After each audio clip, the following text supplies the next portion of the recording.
There's really just one fact we need to know in order to solve this question, and if you think about it, I think you'll find it very intuitive. The fact is that circles are defined by a single parameter.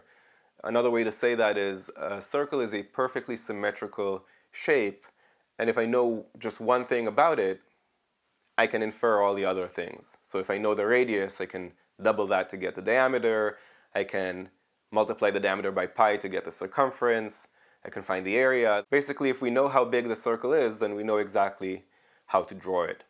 So statement 1 gives us some actual number for one of the measurements in a circle, and therefore I know exactly how to draw it, and I can figure out everything else if I want to. So statement 1 is sufficient on its own.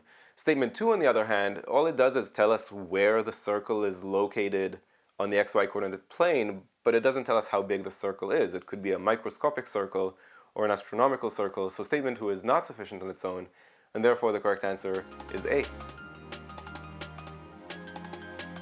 If you found this video useful, go to quantreasoning.com for a lot more where that came from.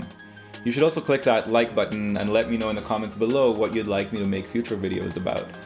And of course, if you haven't yet subscribed, go ahead and do that and click that bell below so you get notified about future videos. See you next time.